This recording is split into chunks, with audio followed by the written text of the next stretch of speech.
Final day football drama, eh? In League One, we're taking a look at there all the 24 clubs from first to bottom, mainly focusing on the playoff push and the relegation battle as well too.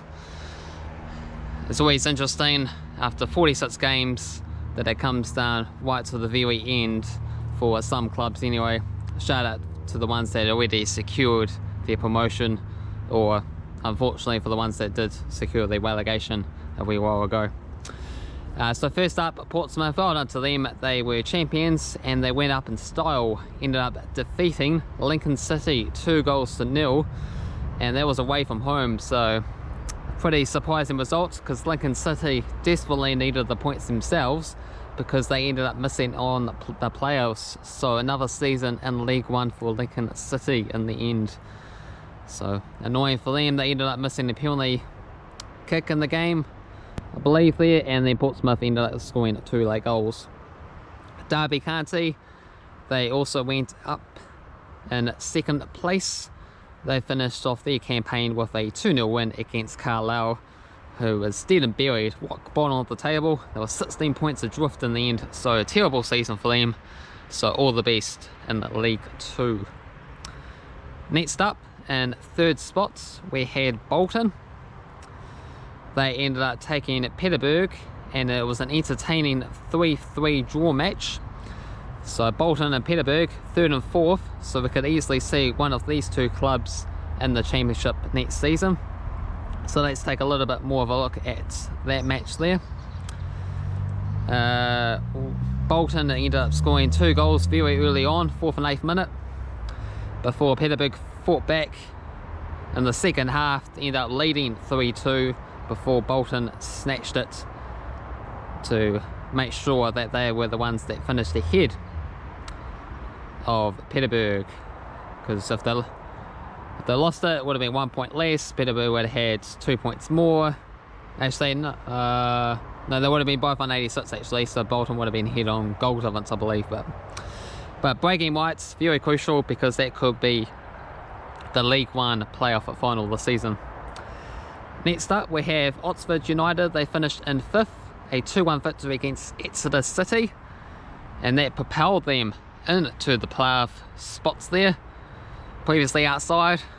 But good old Oxford United snatching at the end, doing what other clubs couldn't.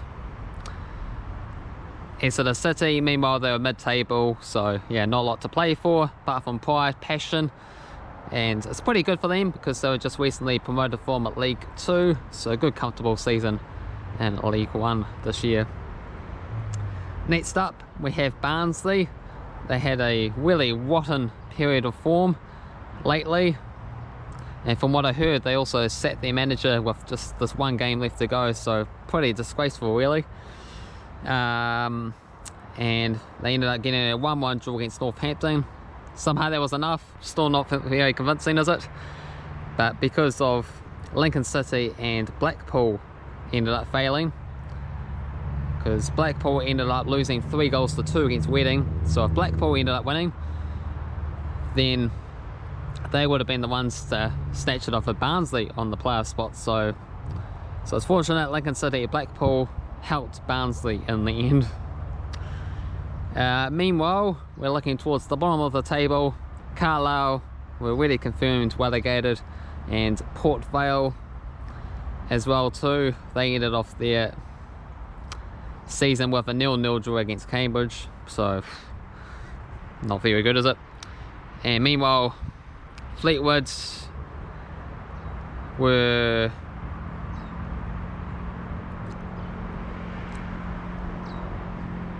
three-0 winners against Burton Albion. So good results, but they were also relegated before the games kicked off. Meanwhile, it was Cheltenham that needed a win to hope for survival. They ended up losing 2-1 against Stevenage. So yeah, Burton Albion can breathe a sigh of relief since they lost against Fleetwood, a team that already were relegated. Yeah, if Cheltenham ended up winning, it would have been Burton Albion that would have been relegated, and so they can thank their lucky stars that they weren't in that match there. And for Shrewsbury, they ended up losing 3-1 against Leyton Orient, so they were fine. But for Cambridge, they ended up getting a draw against Port Vale. They needed at least a draw. Port Vale, another team that was really relegated, as mentioned before. So pretty disappointing results, because yeah, you think Cambridge should have gone out and got the win there. They only needed a draw to confirm it. If they ended up losing, they could have been the ones that got relegated as well too. So interesting stuff. It's good to see all these clubs battling away out in League One there, especially for the ones that didn't have anything to play for, and especially for the ones that already gone by the wayside down the next division, but know that they have a big part to play on the other team's future survival hopes. Cheers.